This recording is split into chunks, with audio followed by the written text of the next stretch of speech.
Hola, hi guys. This is your streamer Carlos. On today's video, I'm gonna give you my review of X-Men 97, Episode 2, Season 1 of X-Men 97. Our old frenemy, Magneto. Well, here we go, guys. I love this episode because just like in the first episode, the cliffhanger of the first episode of X-Men 97 season 1, or if you want to get technical, season 6 of the original. If we want to be like technical or be exactly correct, because X-Men 97 as the original is, let's be honest, guys, it's the same X-Men, the same original series, but with a different. The only difference in the name is the 97 instead of just X-Men. So if you want to get technical, season 6. But if you don't want to get technical, season 1 of the X-Men 97. So I'm gonna go with X-Men 97 season 1. But if you want to get really technical, you can call it season 6. But anyway, I love this episode because just like in the season premiere, the X-Men were shocked and dismayed out of their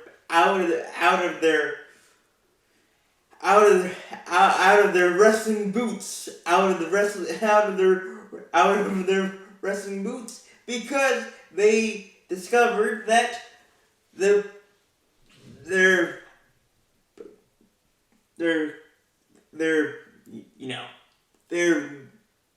their guide, Professor X, had left in his final testament, in his final will, in his will, that if he died, all of his properties and all of his X-Men, including his mansion / school for mutants, would go to his bitter and former friend and now enemy, Magneto, and that's where we left off. But in episode 1,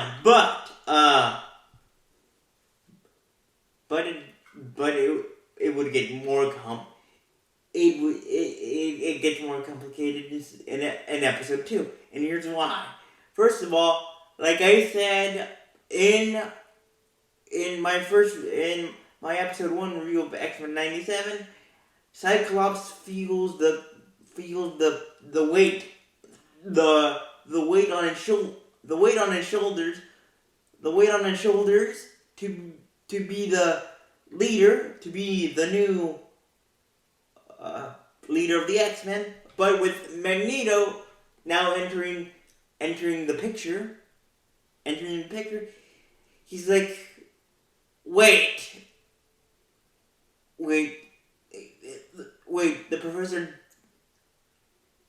Professor X trusted me, but trust in me to be the new leader and to carry on with his mission and to protect the world from mutants that want to destroy the world. And he decided to put in his will, if he dies, he decided to put in his will that none of us, meaning the X-Men, would get all of his assets, but instead he puts the name of Magneto to gain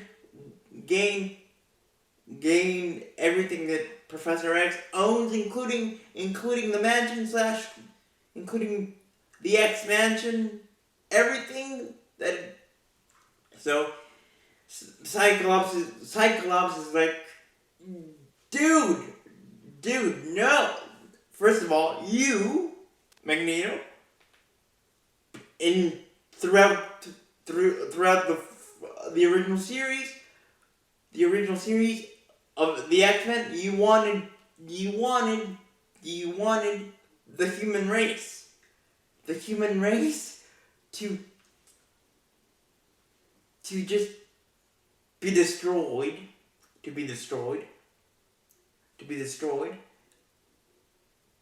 and you wanted to destroy Professor X and his followers, meaning us, the X-Men.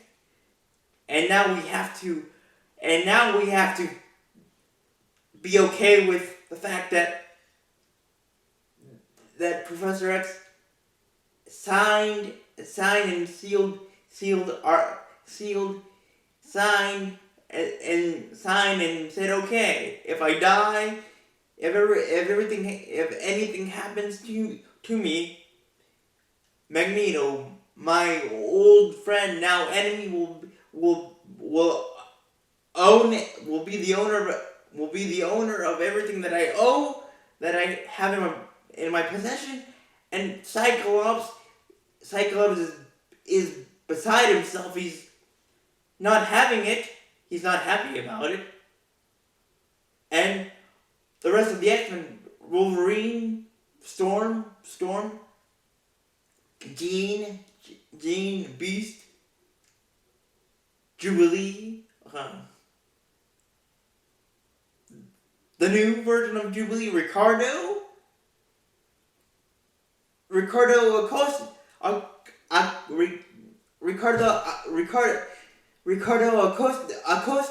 the new version of Jubilee in X-Men 97 is like, he's brand new. He got rescued. He got rescued by the X-Men, but he doesn't know the whole story of Magneto versus the X-Men and Magneto's mutant forces against the X-Men. And again, Magneto wanted, or still wants at this point, according to Cyclops and according to Wolverine and Jean and everybody else, Magneto wants a clean slate for all mutants. For mutants just to live among mutants, not to live among us, not to cohabitate with us. And the X-Men and Professor X are like, no. We're like, no. But again, they're shocked. All the X-Men are shocked. Then, secondly, the second thing is that Jean and Cyclops are about to have a baby. Third, again, the X-Men are just not fully. They just can't believe that Magneto, the guy that has sworn in the past to destroy us and destroy everything that Professor X built with us and built for us, doesn't want to destroy everything that Professor X wants to destroy all of a sudden. He can't. It's unbelievable that he can't, that one day he wants to destroy everything all of us, and everything that Professor X built, and now he's all peace and love, all peace and love, and and again, the X-Men are just like, dude, what have you been smoking, what have you been smoking, Magneto? What have you been smoking? But Magneto is like, Charles, my good and old friend Charles left me in charge of you guys, X-Men, and I'm the new leader. I know that it's hard to believe. It's hard to believe me, but I have changed. But there's another issue.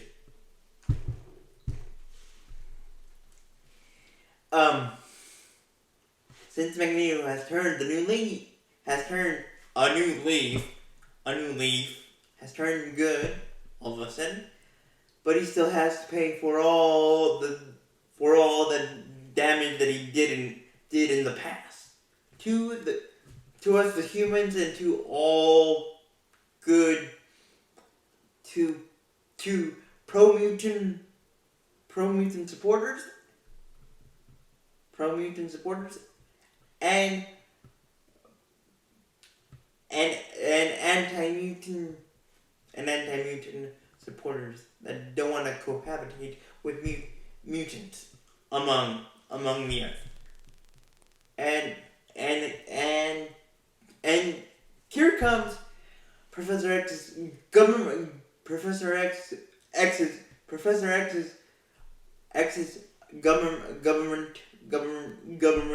friend. Again, guys, sorry that I can't remember her name, but you know who I'm talking about. But anyway, Professor X's government friend,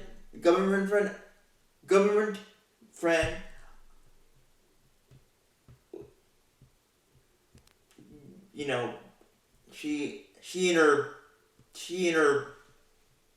her security squad land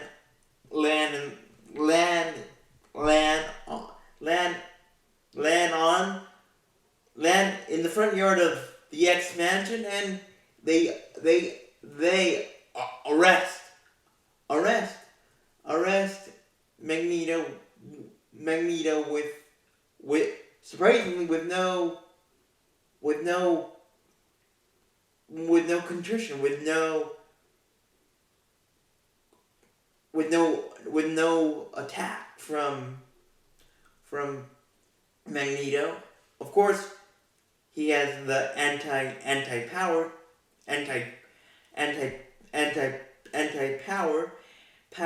collar, anti-mutant power collar on his neck. Magneto has on his neck, but still,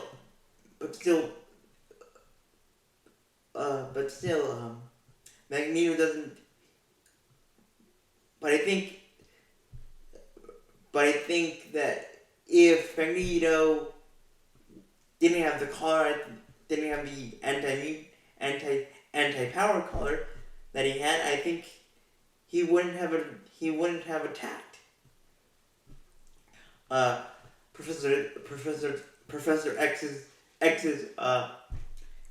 government official friend and her security force. But who knows? We will never know. We will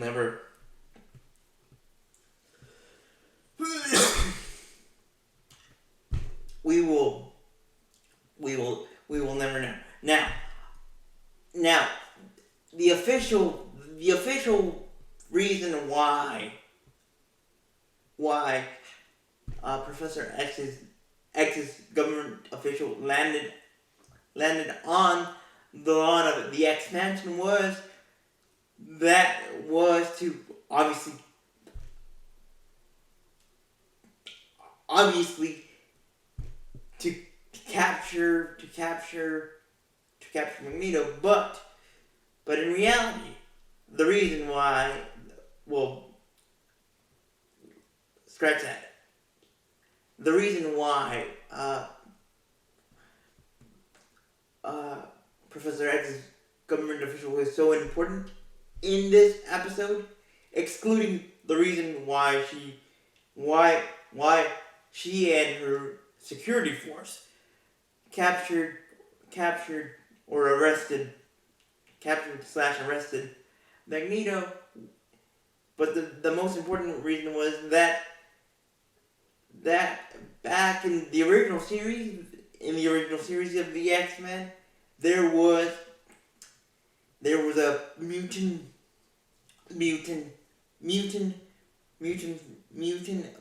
island where mutants were sent by helicopters where they could live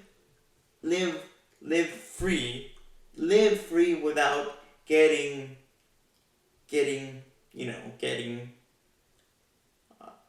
prosecuted or getting prosecuted / excluded from society. And this island was believe it or not in Canada.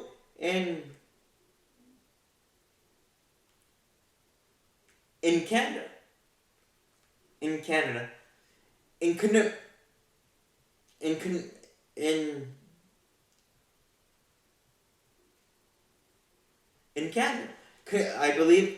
I believe, according to the original series, Kenosha. Kenosha, guys, you can check me on that. But I believe it's Kenosha, Canada. But that was the main reason. That was the main reason Professor X's government friend landed. She gave a speech. She gave a press conference and said, we need to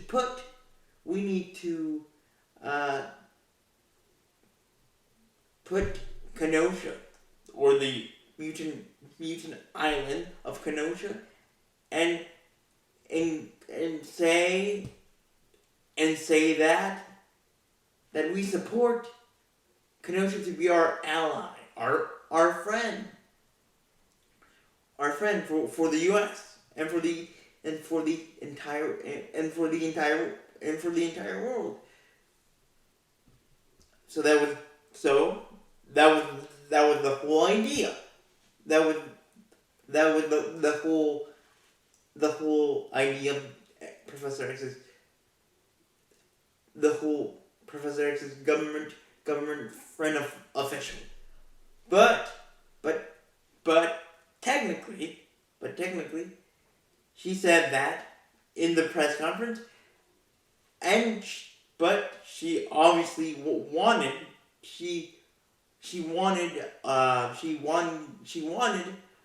Magneto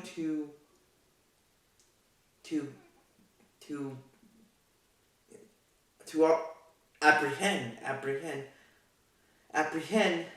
apprehend Magneto, and for him to answer for his previous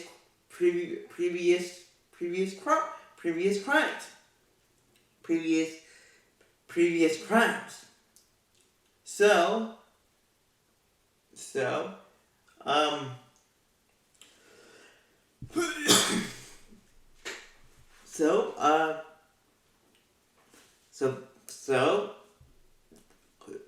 Professor X's government official took Magneto to, I want to say, yes, the United Nations, or to the United Nations, so he could answer some questions, answer to previous crimes that he committed, and that his followers committed against against against the human race.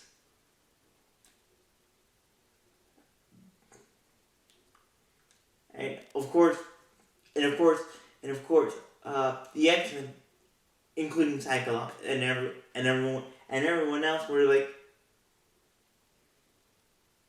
what's going on? What's going on to Professor X's government official friend? And she was like, like I said, I need Magneto.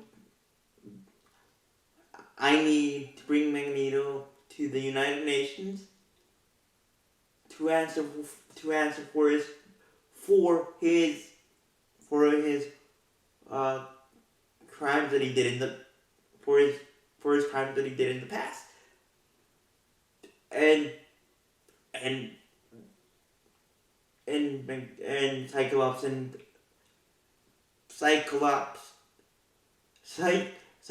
and everyone else were like, he has told us now that he has changed, and by the way, Professor X left everything that he owned, including us, and to take care of us, the X-Men, to him, Magneto. And the government, and Professor X's government official friend was like,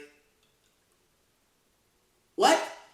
She couldn't believe it either, but after regrouping herself, she was like, but after getting over the shock of hearing that that Professor X left him in charge of everything left Magneto in charge of everything that he owns, including the X-Men / mutant school. Professor X's government friend was like, I still have to take him, guys, to the X-Men. I still have to take Magneto to the United Nations to answer for his crimes. But like I said, everyone, including Cyclops, was like, he told us that he has told us that he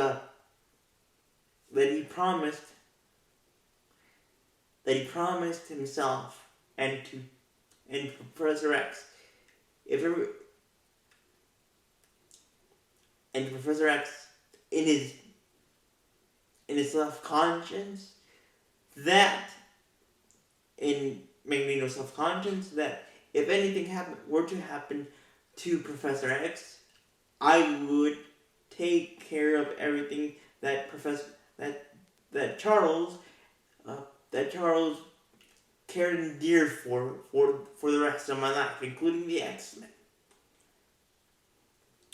But so after this very, very, very detailed conversation, Professor X's government friend and her security force took Magneto into custody, and he was in front of the United Nations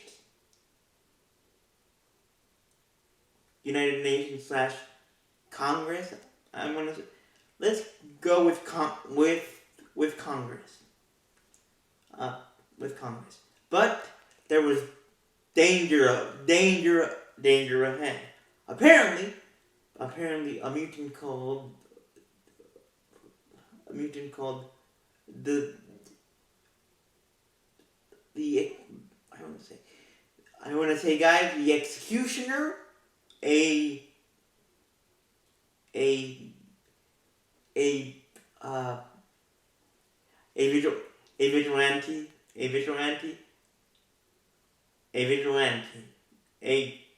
guy dressed as a vigilante.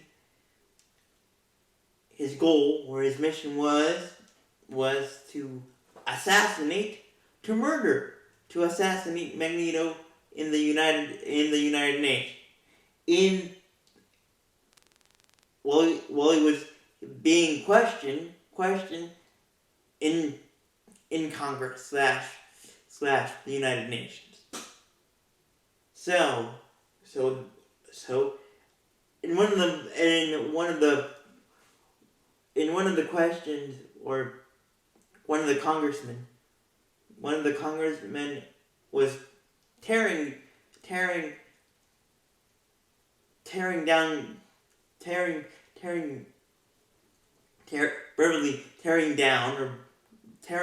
Magneto apart, but this congressman made a lethal word mistake.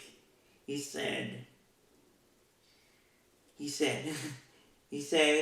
and I believe, and I could be paraphrasing this quote, but he said, "If it wasn't for you, mutants, including you, Magneto,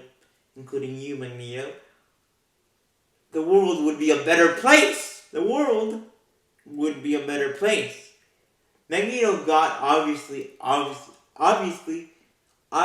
like, really, he got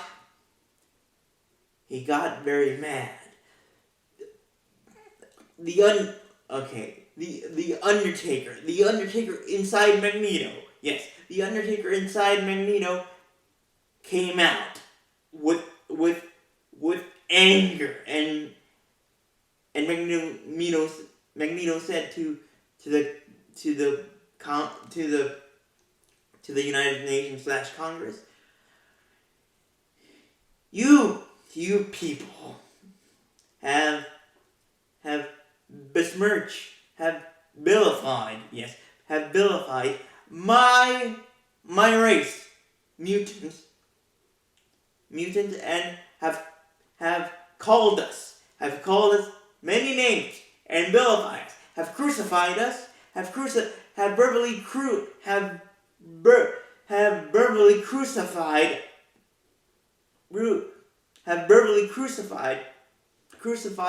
us.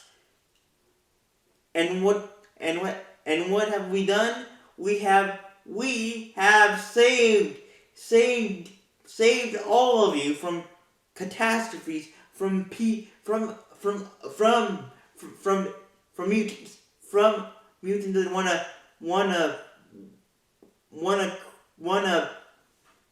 wanna cause you harm. The X-Men have protected you guys from mutants, other mutants, including myself. But now I am the new leader of the X-Men, and Charles, my old and good friend Charles Xavier gave me the task to keep his dream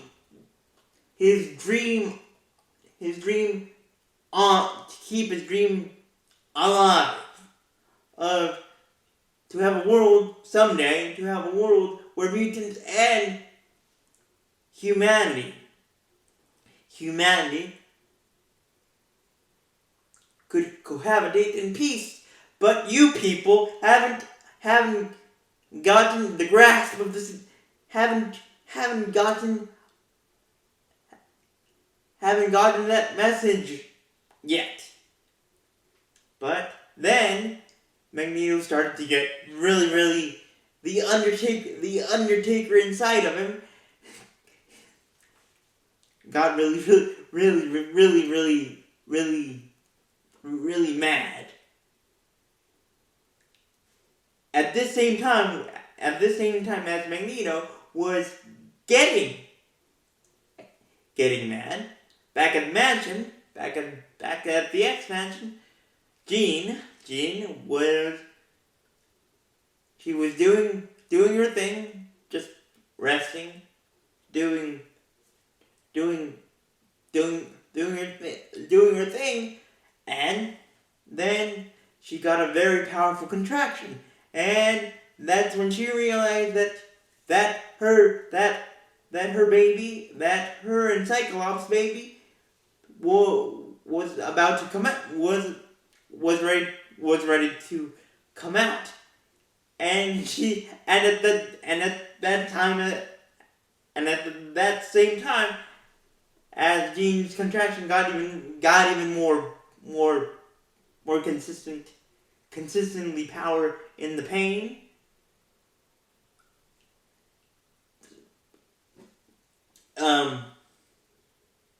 Wolverine came in and saw that Jean was having a bit of discomfort, and Jean was like, Jean was to Cyclops, to Wolverine, it's time, and Wolverine was like, oh no. So Wolverine got in his car. He drove very fast. He was driving like he was in a Ferrari, like in a F1 Ferrari, and he almost crashed Wolverine, but luckily he didn't. Wolverine got Jean to the hospital in time. Meanwhile, back at the UN / Congress, the vigilante was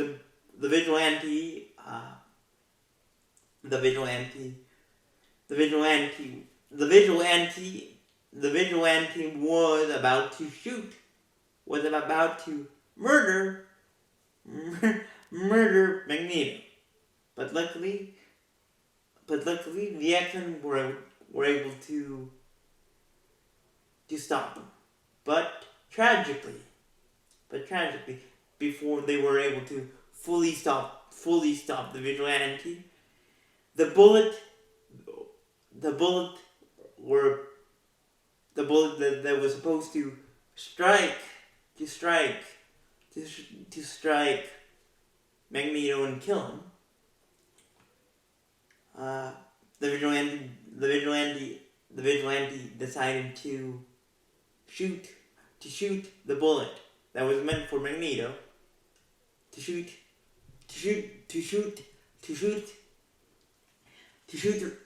Storm. But this vigilante's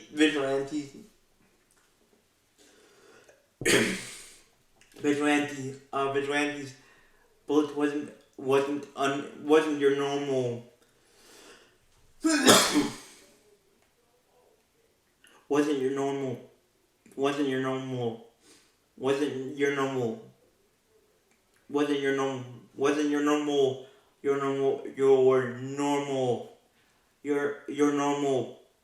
bullet. This bullet was designed to kill you, or to kill Magneto. But also, besides killing Magneto, was a bullet to take away your powers. at this point, we didn't know for how long. At this point, we didn't know for how long, and what it consisted. What made the bullet so incredibly powerful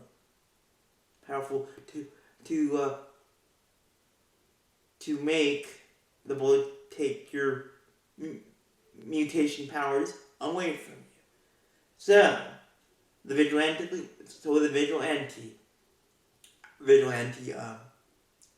struck. The bullet of the vigilante struck Storm, and she fell down. And she fell down, and she tried to get up. She tried to get up, and she said, as she was trying to get up to her feet. I can't feel the wind. I can't feel the wind's power anymore. The sense of lightning within me, I can't feel it anymore. So that's when Magneto and Jubilee and Cyclops and Morph and Beast realized that Storm wasn't only hit with a wasn't hit with a normal bullet. She was hit with more than a bullet. And then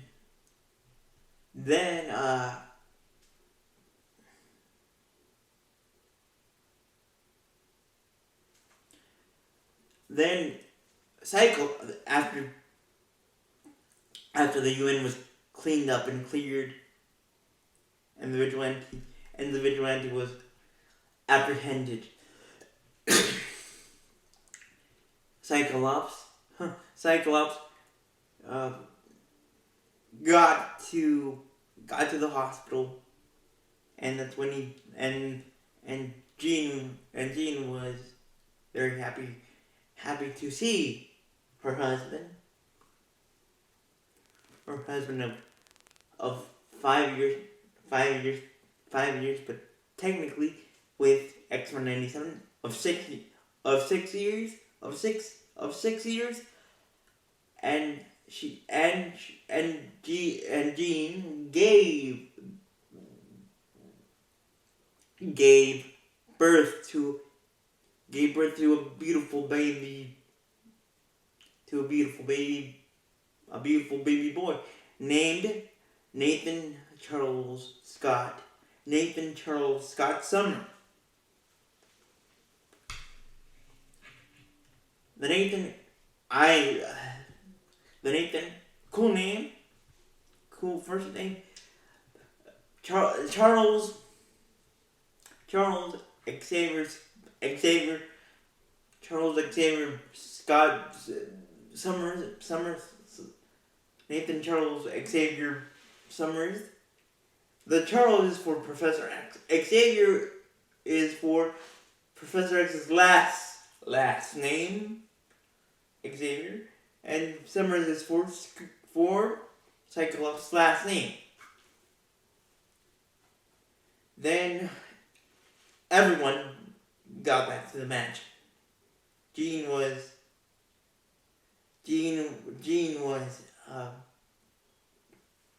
happy to have Nathan in her arms, but then all of a sudden, there was a knock at the door, and it wasn't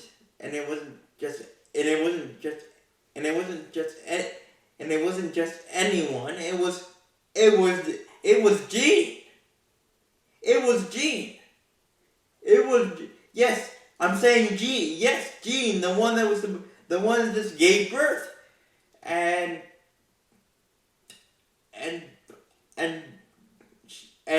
the one person that answered the door was Morph, and gene, this other gene was like, this other gene was like, I need the X-Men's help. And then back in Beast's laboratory, he did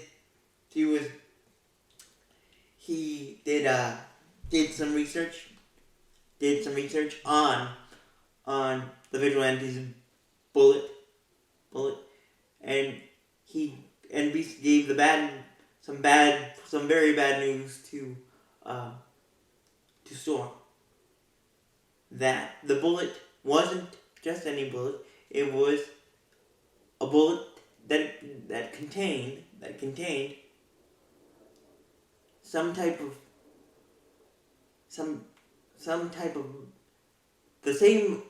a modified version, some type of virus that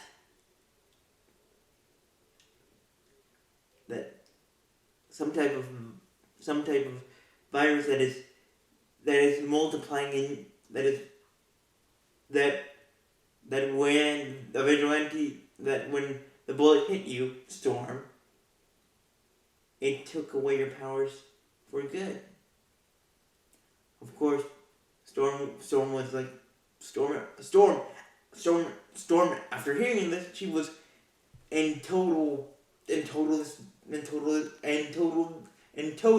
denial, disbelief, and guys, that's how episode 2 of X-Men 97 ends.